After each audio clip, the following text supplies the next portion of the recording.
우리에게 주시는 하나님의 말씀은 신명기 4장 말씀입니다. 주보에는 4장 15절에서 24절 그리고 39절에서 40절로 되어 있는데 39절과 40절 말씀을 제가 봉독을 하겠습니다. 그리고 15절에서 24절까지 말씀은 설교를 하는 중에 제가 인용해서 말씀을 전하겠습니다. 신명기 4장 39절과 40절 말씀입니다. 구약 성경 267쪽쯤 되겠습니다. 신명기 4장 39절 40절 말씀, 하나님 말씀을 들으시기 바랍니다. 그런즉 너는 오늘 위로 하늘에나 아래로 땅에 오직 여호와는 하나님이시요 다른 신이 없는 줄로 알아 명심하고 오늘 내가 네게 명령하는 여호와의 규례와 명령을 지키라. 너와 내 후손이 복을 받아 내 하나님 여호와께서 내게 주시는 땅에서 한없이 오래 살리라. 아멘. 2026년 우리 교회의 표어는 경건에 이르기를 경건에 이르도록 내 자신을 연단하라는 디모데전서 4장에 있는 말씀입니다. 그 표 말씀을 근거로 해서 우리가 최근에 하나님 말씀을 계속 살펴보고 있는데 오늘은 4장 39절 40절 말씀을 중심으로 불 가운데서 또 불길 가운데서 말씀하신 여호와에 관해서 살펴보겠습니다. 세 가지 대조로 말씀을 전할 것인데 첫 번째는 복에 관해서, 두 번째는 하나님의 명령에 관해서, 세 번째는 불에 관해서 그렇게 증거를 하도록 하겠습니다. 첫 번째 복에 관한 말씀입니다. 신학의 유형 중에 번영신학이라고 하는 그런 신학이 있습니다. 번영신학에서 주장하는 핵심적인 내용은 하나님을 믿으면 복을 받아서 세상적으로 성공하고 번성할 수 있다라고 하는 가르침입니다. 저는 그동안 우리 성막교회에서 설교를 하면서 이런 번영신학은 성경의 가르침에서 벗어난 거짓된 가르침이다라는 것을 여러 번 말씀을 드렸습니다. 이런 번영신학을 주장하는 사람들의 공통된 특징이 하나 있습니다. 그것은 하나님의 언약과 하나님의 구속사에 대해서 잘 이해를 하지 못한다는 겁니다. 하나님의 언약에 대해서 알고 하나님의 구원 역사에 대한 이해를 하게 되면 번영신학이라고 하는 것이 거짓되다는 것을 알 수 있게 되는 것이지요. 그런데 이렇게 번영신학이 잘못되었다라고 그렇게 규정을 하고 난 다음에 구약 성경을 읽어가다 보면 마치 번영신학이 하나님의 약속인 것처럼 그렇게 이해될 만한 그런 내용들이, 말씀들이 많이 나옵니다. 우리가 방금 읽었던 신명기 4장 39절 40절 말씀도 비슷한 내용이죠. 제가 다시 한번 읽어보겠습니다. 그런즉 너는 오늘 위로 하늘에나 아래로 땅에 오직 여호와는 하나님이시요 다른 신이 없는 줄 알아 명심하고 오늘 내가 네게 명령하는 여호와의 규례와 명령을 지키라. 너와 내 후손이 복을 받아 내 하나님 여호와께 주시는 땅에서 한없이 오래 살리라. 이 말씀에서 여호와는 하나님은 오직 한 분, 여호와뿐이시다라는 것을 말씀하시면서 그 여호와께서 명령하신 규례와 법도를 지키라라고 말씀하십니다. 그리고 그렇게 여호와의 규례와 명령을 지키는 사람은 그 자신과 그의 후손들이 복을 받아서 하나님이 주시는 땅에서 한없이 오래 살 것이다 라고 그렇게 약속을 하고 있습니다. 이런 내용들은 성경에 굉장히 많이 나옵니다. 특별히 신명기에서는 자주 우리가 이런 내용의 말씀들을 읽을 수가 있습니다. 이렇게 복을 받는다는 말씀이 버젓이 성경에 기록되어 있음에도 불구하고 왜 우리는 번영신학이 잘못되었다라고 그렇게 말을 하는 것이겠습니까? 이것을 잘 알아야만 구약 성경을 읽으면서도 오해를 하지 않게 되고 또 예수를 믿으면 물질의 복을 받고 건강의 복을 받는다라고 하는 그런 거짓된 가르침에서 우리가 벗어날 수가 있을 것입니다. 구약 성경에 기록된 모든 복에 관한 말씀들은 그리스도께서 오실 때에 하나님의 백성들이 받게 될 구원의 복을 예표하는 역할을 합니다. 그러니까 하나님께서 어떤 물질적인 복을 말씀하시고 또 장수에 대한 말씀도 하시는데 이 말씀들이 그것 자체로도 구약 백성들에게 의미가 있었습니다.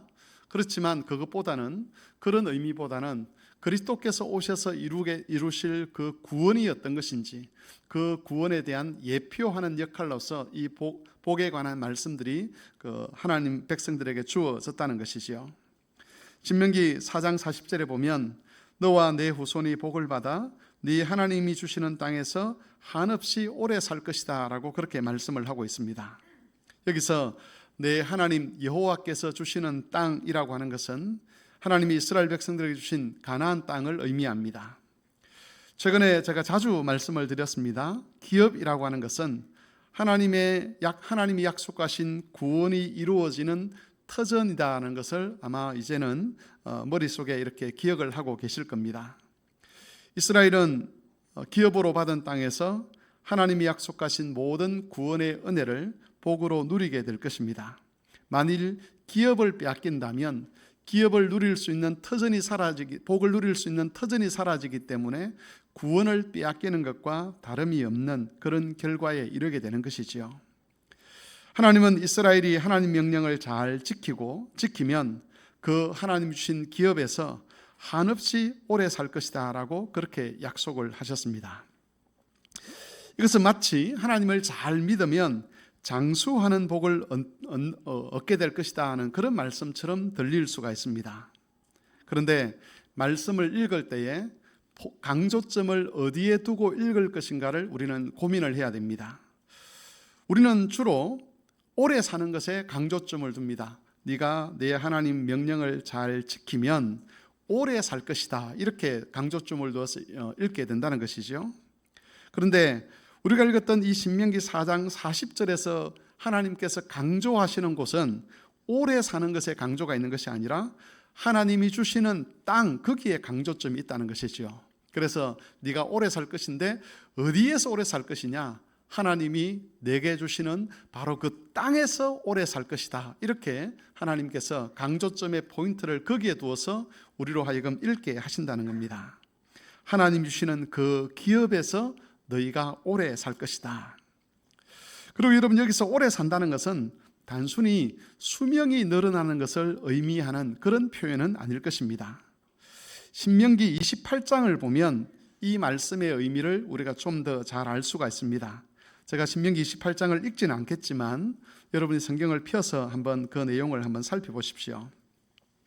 신명기 28장 15절 이하에는 이스라엘 백성들이 하나님의 명령을 듣지 않았을 때, 하나님 말씀을 순종하지 않았을 때 그들이 받게 될 언약의 저주에 관한 말씀들이 계속해서 기록이 되어 있습니다. 여기는 하나님께서 이스라엘을 멸하실 것이다 라고 하는 그런 경고의 말씀들이 반복해서 등장을 합니다. 20절은 이렇게 끝납니다. 너희가 속히 파멸될 것이다. 21절에도 똑같은 내용으로 끝이 납니다. 22절, 24절 그 뒤로 계속해서 하나님께서 경고의 말씀을 하시면서 동일하게 너희가 만일 하나님의 명령을 순종하지 아니하면 하나님이 너희에게 기업으로 주신 그 땅에서 너희가 파멸할 것이라는 것을 하나님께서 계속 강조를 하셨습니다. 이것은 이스라엘이 가나안 땅을 기업으로 받긴 했지만 그 땅에 오래 살지 못하고 그 기업을 빼앗기게 될 것이라는 경고의 말씀이었습니다. 때로는 몸에 연병이 들어서 너희가 죽을 것이다. 죽게 되면 하나님이 주신 기업을 빼앗기는 것이죠. 때로는 전염병이 돌아서 너희를 하나님께서 파멸하게 하실 것이다, 그렇게 말씀하기도 하고, 때로는 가뭄과 기근으로 인해서 너희가 굶어 죽을 것이다, 그렇게 하나님이 경고를 하기도 합니다.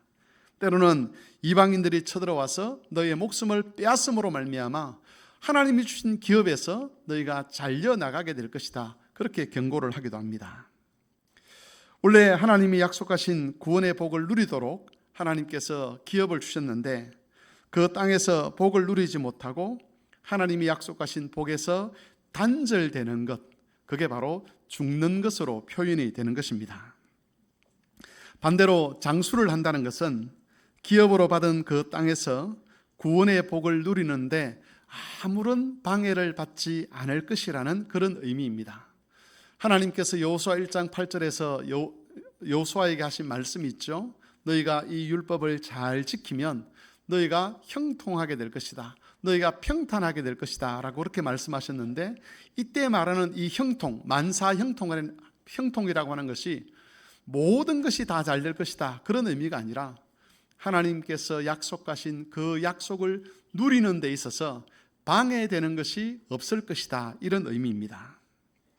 하나님께서 이스라엘 백성들에게 가나안 땅을 기업으로 주시고 그 땅에서 아브라함 때부터 하신 그 모든 약속을 누리는 데 있어서 방해되는 것이 없다는 것이지요.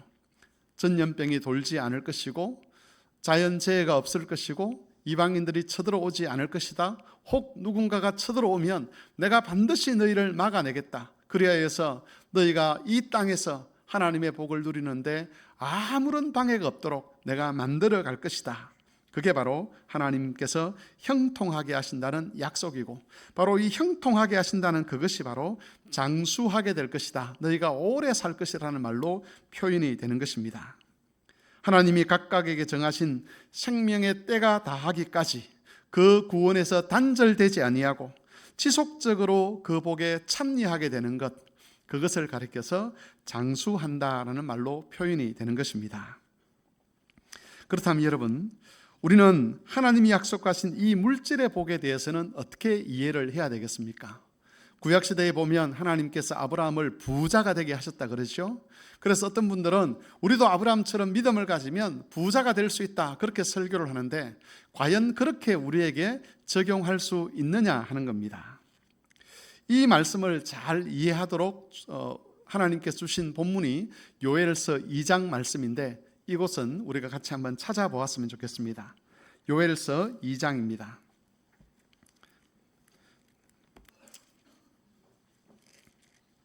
구약성경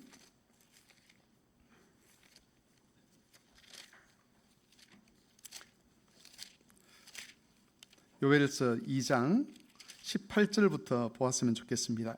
1272쪽입니다. 구약성경 1272쪽.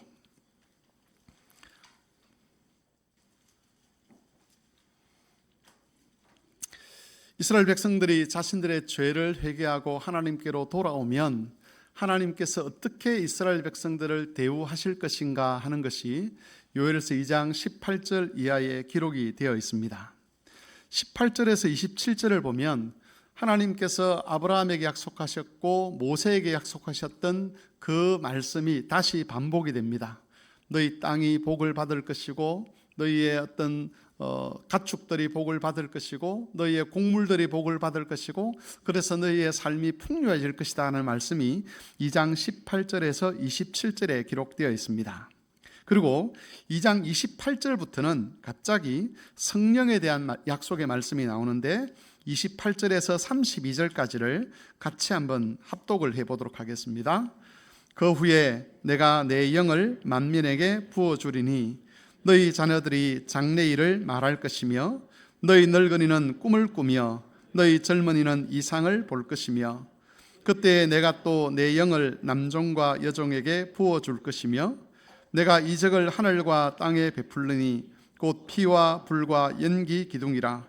여호와의 크고 두려운 날이 이르기 전에 해가 어두워지고 달이 핏빛같이 변하려니와, 누구든지 여호와의 이름을 부르는 자는 구원을 얻으리니, 이는 나 여호와의 말대로 시온산과 예루살렘에서 피할 자가 있을 것이며, 남은 자 중에 나 여호와를 부름을 받을 자가 있을 것임이니라. 여러분, 이 말씀이 신약 성경 또 어디에 나오는지 혹시 기억이 나십니까? 오순절 성령 강림 이후에 제자들이 하나님의 말씀을 증거하고 올 때에 사람들이 놀랐죠. 사람들 중에는 제자들이 술 취했다라고 그렇게 비난하는 사람들이 있었는데, 사도 베드로가 설교를 합니다. 우리가 지금 이렇게 하는 것은 술이 취해서 그런 것이 아니라 바로 구약 시대 때 하나님이 약속하신 그 약속이 이루어진 것이다 라고 이야기를 하면서 어디를 인용하느냐 하면, 방금 우리가 읽었던 요엘 2장 28절부터 32절까지 말씀을 인용합니다. 하나님이 구약 시대의 요엘 선지자를 통해서 약속하셨던 그 성령의 역사가 이제부터 시작된 것이다 라고 그렇게 증언을 한다는 것이죠. 그렇다면 여러분, 왜 요엘서 2장에는 이스라엘이 물질적인 복을 받는다는 이 말씀과 성령께서 교회에 임하실 것이라는 이 두 내용이 함께 기록이 되어 있는 것이겠습니까? 분명 하나님께서 지금 그 당시 이스라엘 백성들에게 말씀하시고 싶은 것은 이겁니다.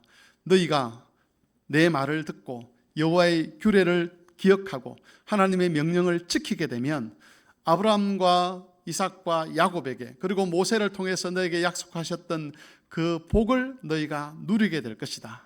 너희의 땅이 힘을 다시 얻게 될 것이고 너희의 곡물이 잘 자라서 다시는 배고픔과 굶주림에 시달리지 않게 될 것이고 하나님께서 이방인들의 손에서 너희를 구원하여 주셔서 너희들의 삶이 평안하게 될 것이다.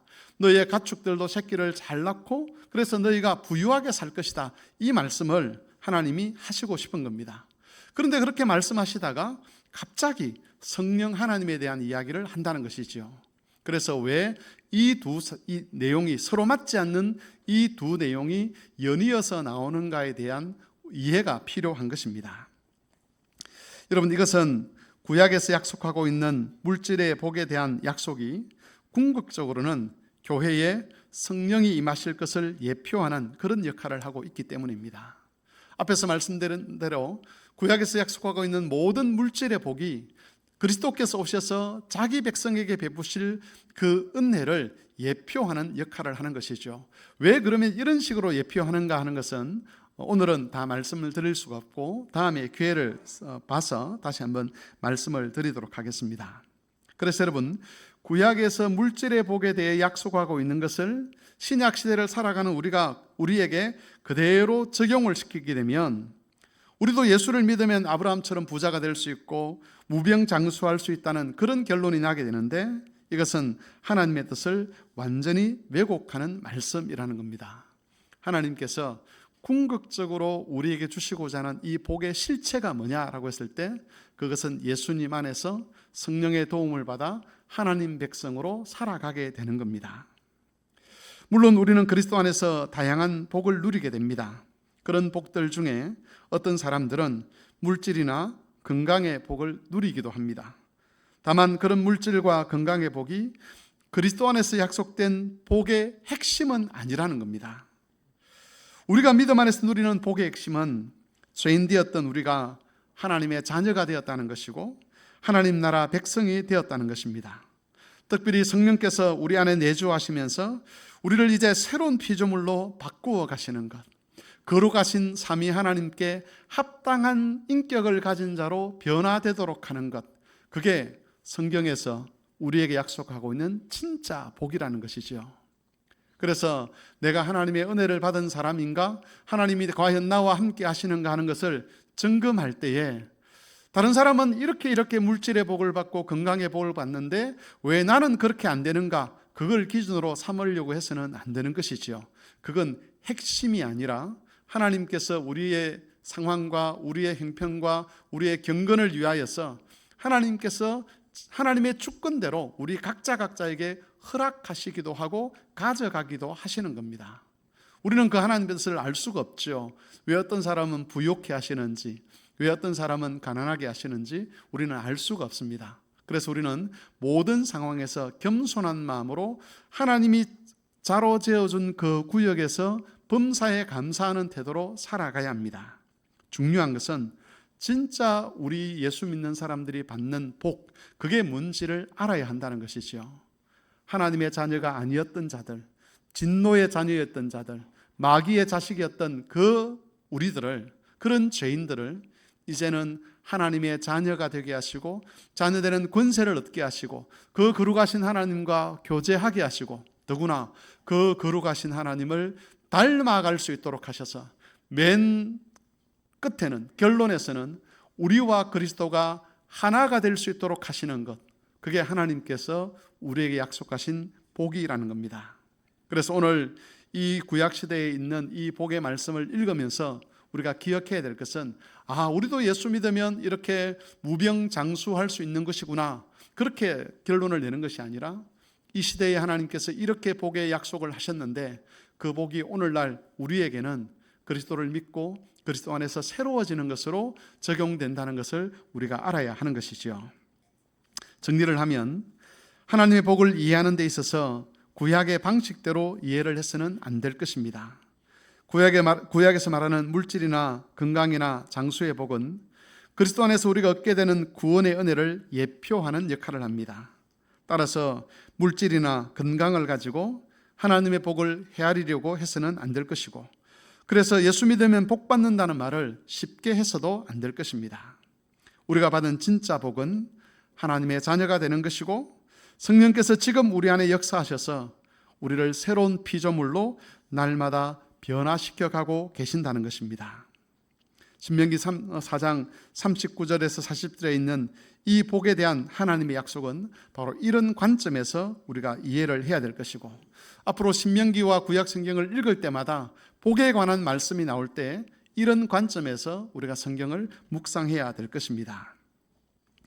두 번째로 살펴볼 것은 하나님의 명령입니다. 하나님께서는 복을 위하여 하나님의 명령을 자기 백성들에게 주셨습니다. 40절에서 여호와의 규례와 명령을 지키는 것이 하나님이 약속하신 복을 받는 길이라고 그렇게 말씀을 하고 있습니다. 우리는 이 말씀을 어떤 조건으로 그렇게 생각을 합니다.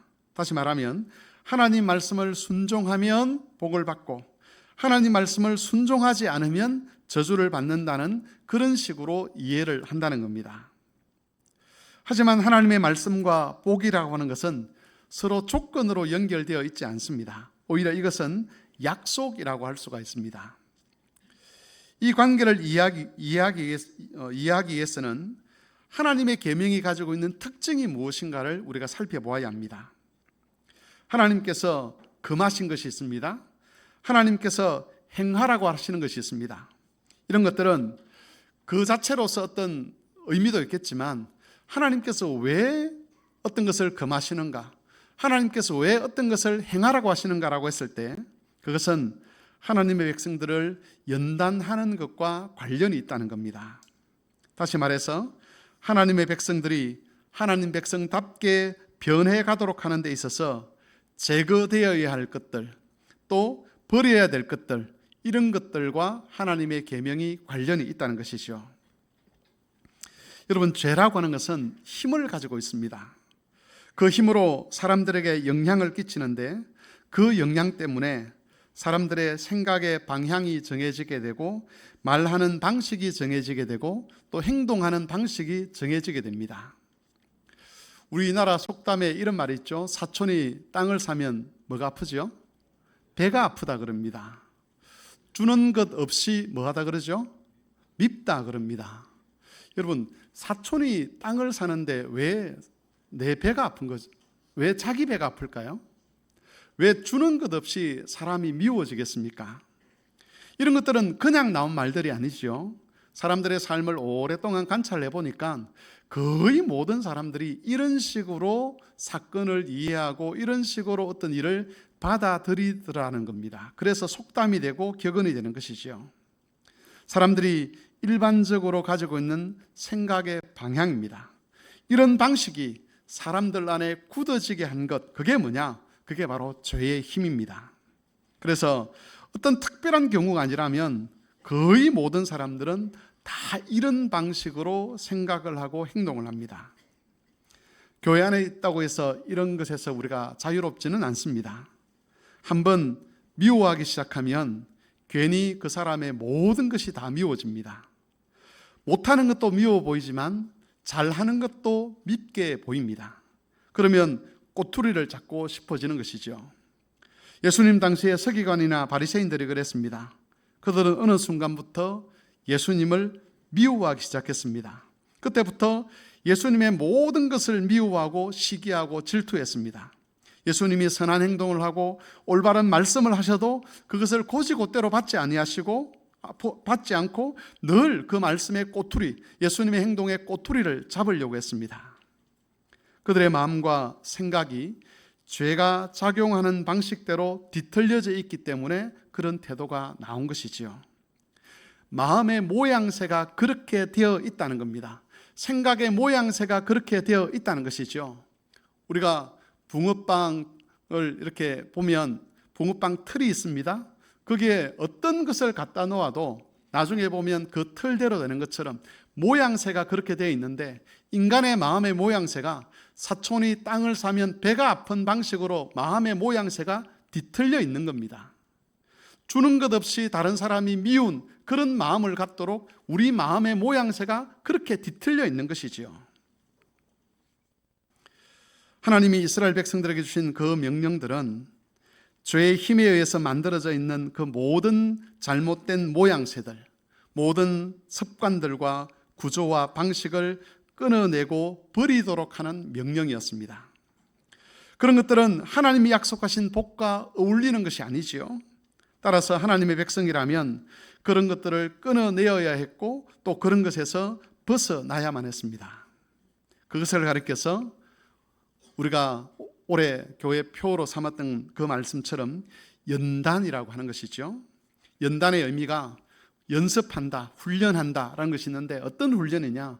그리스도께 합당하지 않는 것들을 끊어내고 벗어버리는 훈련이 바로 연단입니다. 바로 그 연단을 위하여 하나님께서 명령을 주신 것입니다.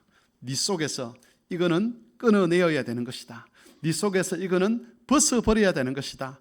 이 모양새는 하나님께 합당한 것이 아니기 때문에, 복을 받기로 약속된 사람들에게 어울리는 것이 아니기 때문에, 그 마음의 모양새를, 그 생각의 모양새를, 그 삶의 모양새를 바꾸어야 된다라고 하나님께서 우리에게 알려주시기 위하여 주의 명령을 우리에게 주신 것입니다. 사람들 중에는 여호와께 주신 이런 명령들이 개인의 자유를 제한하고 인간의 자율성을 파괴하는 것이라고 그렇게 주장을 하기도 합니다. 특별히 지식인들이라고 하는 그런 사람들은 기독교의 그런 명령들이 사람을 종교라는 통제 속에 가두어서 편협하고 옹졸한 사람으로 만드는 것이라고 그렇게 비난을 하기도 합니다. 하지만 하나님의 명령은 그런 의도로 주신 것이 아니지요. 하나님께서 왜 동성애라고 하는 것을 금지하셨겠습니까? 개인적인 성향과 자유를 제한해서, 개인적인 욕망을 제한해서 신에게 굴복시키기 위해서 그런 명령을 주신 것이 아니지요. 그것이 한 사람의 삶을 파멸로 몰아가는 것이기 때문에 하나님께서 금하신 겁니다. 하나님의 백성들 가운데서 죄의 힘 때문에 동성애의 유혹을 받는 사람이 있다면 그것을 따르는 것이 하나님이 약속하신 구원과 멀어지는 것이기 때문에 그 욕망을 잘라버리고 그 욕망을 벗어버리도록 하기 위해서 하나님께서 명령을 주신 것입니다. 만일 어떤 한 사람이 하나님의 이런 명령의 말씀을 듣고도 이것은 내 자유입니다라고 그렇게 주장을 한다면 그것은 하나님의 약속을 무시하고 파멸의 길로 계속 가겠다는 것이기 때문에 어쩔 수가 없는 것이지요.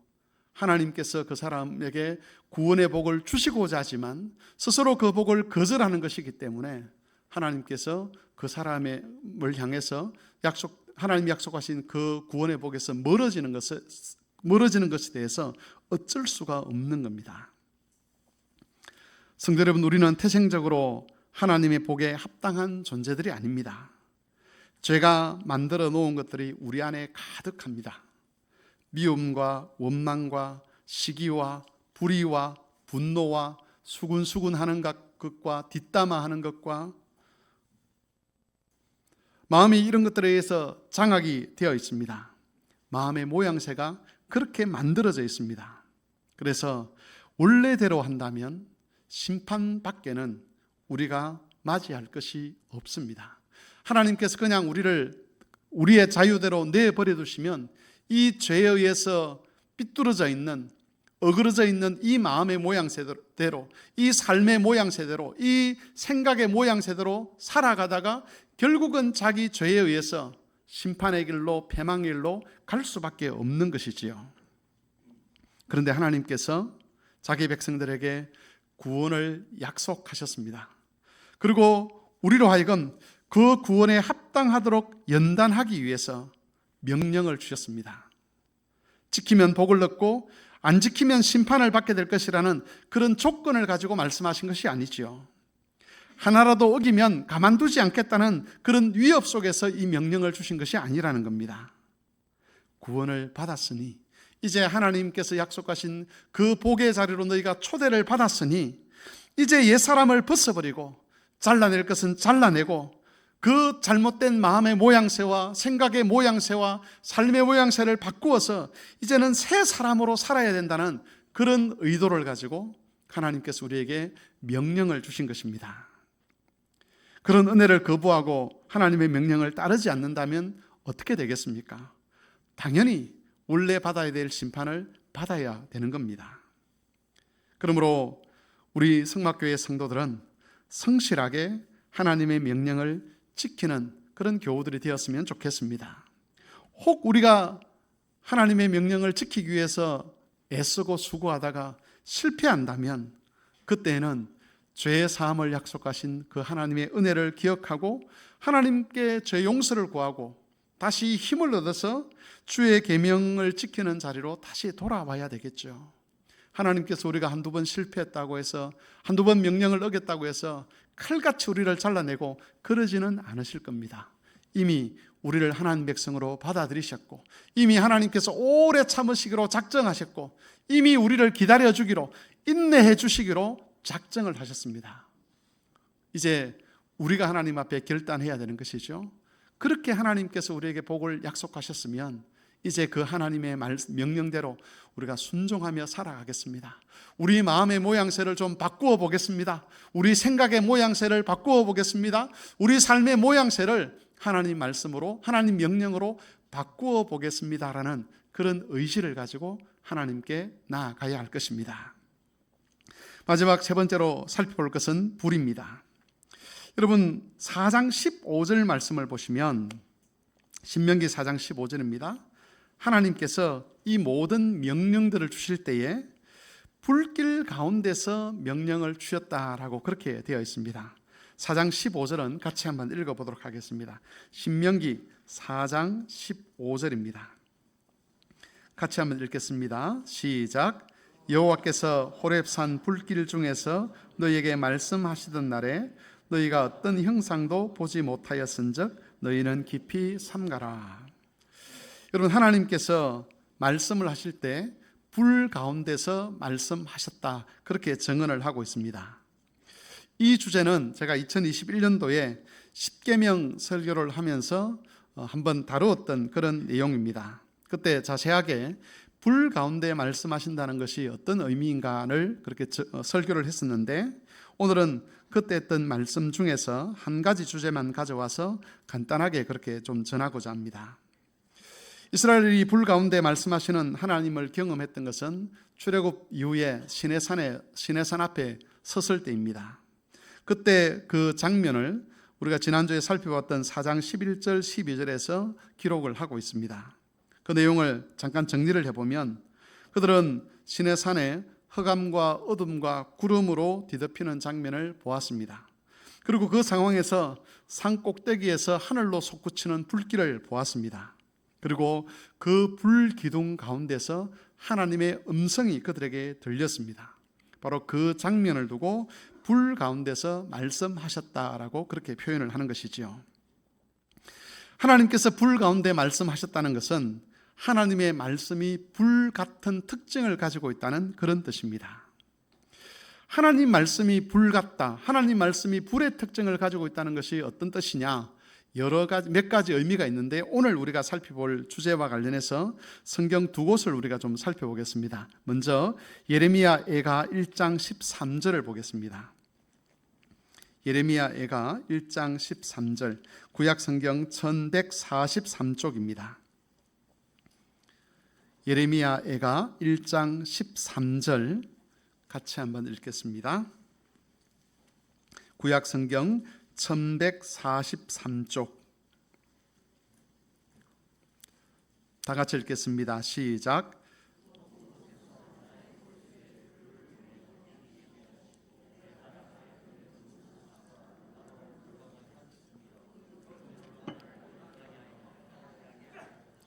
네, 성경을 그대로 펴두시고, 여러분 여기에 골수에 불을 보냈다라고 되어 있는데, 여기서 불은 하나님의 말씀입니다. 그리고 골수라고 하는 것은 사람의 가장 깊은 내면을 의미합니다. 사람이 자기 신체에 있음에도 불구하고 자기가 함부로 할 수 없는 그 깊은 곳, 그것을 가리켜서 골수라고 이야기를 하죠. 예레미야가 하나님 말씀대로 내가 하지 않겠다라고 작정을 합니다. 하나님, 내가 하나님 말씀대로 살아봤는데, 또 하나님의 뜻을 따라서 내가 정언하고 살았는데 이렇게 해봤자 아무 소용이 없습니다. 나만 괜히 고생을 당합니다. 내가 다시는 하나님 말씀대로 하지 않겠습니다라고 그렇게 하나님 앞에 잘못된 의지를 하나님께 내비쳤습니다. 그때 하나님께서 불같은 말씀을 예레미야의 골수에 보내십니다. 그리고 거기서부터 불이 타오르게 되죠. 그러면서 그 불같은 말씀이 어떤 일을 하느냐, 예레미야가 가지고 있는 그 잘못된 마음을 불태워버립니다. 그리고 예레미야로 하여금 하나님 말씀대로 하지 않으면 그 마음의 양심의 가책 때문에 어쩔 수 없이 다시 하나님의 말씀대로 하도록 만드는 그런 역할을 지금 이 불같은 말씀이 하고 있는 것이지요. 이 불같은 말씀은 예레미야가 어떻게 할 수가 없습니다. 왜냐하면 자기도 함부로 할 수 없는 그 자기 신년, 자기의 그 골수 깊은 곳에 하나님께서 그 말씀을 두셔서 거기서부터 불이 타오르기 때문에 그 불을 끌 수도 없는 것이지요. 그러면서 마음이 괴로워하고 아파하고 갈등하고 고민하고, 다시는 내가 하나님 말씀대로 하지 않겠습니다 했다가 하나님 말씀대로 하지 않으면 마음이 괴로워서 하겠습니다 했다가 또 하지 않겠습니다 했다가는 이런 갈등의 상황들이 계속해서 반복이 되었다는 겁니다. 비슷한 내용이 예레미야 20장 9절에도 나옵니다. 앞으로 넘겨서 조금 몇 페이지만 넘기면 예레미야가 나옵니다. 예레미야 20장 9절도 같이 한번 읽어보도록 하겠습니다. 예레미야 20장 9절,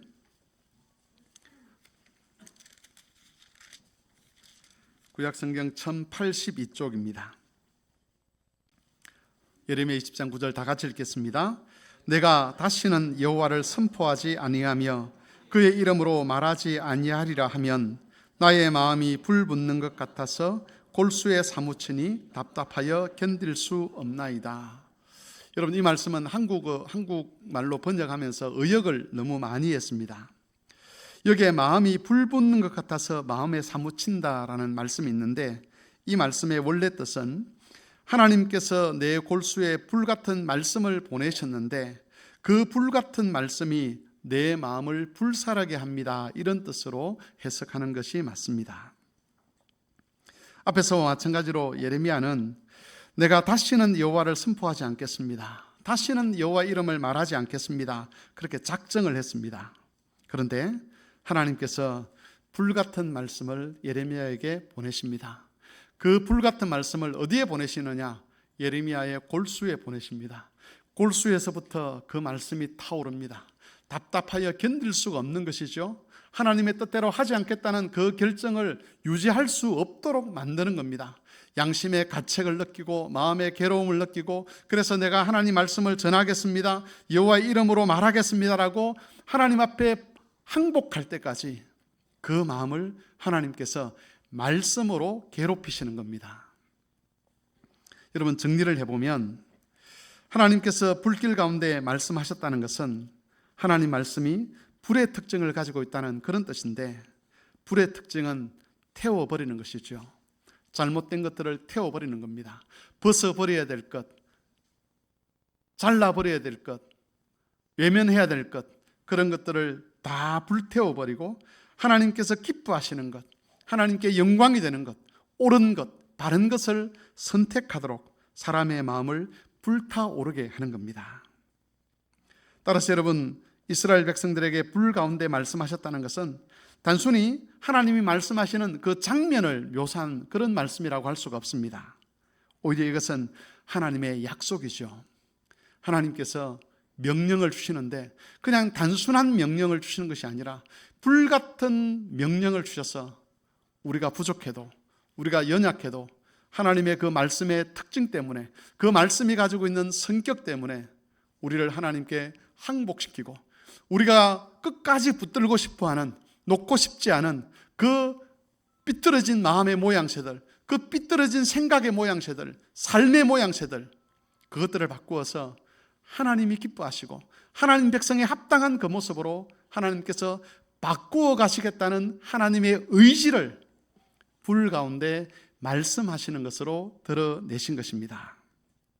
그래서 하나님 말씀을 듣는 하나님의 백성들이 하나님 말씀을 통해서 연단받고자 할 때에 하나님은 불같은 그의 명령을 통해서 벗어버려야 될 것들을 실제로 벗어버리게 하고, 또 하나님 백성들이 끊어내야 될 죄악들을 끊어낼 수 있도록 도와주시는 것입니다. 우리는 이 하나님의 말씀에 주어진 약속을 붙들고 기도해야 합니다.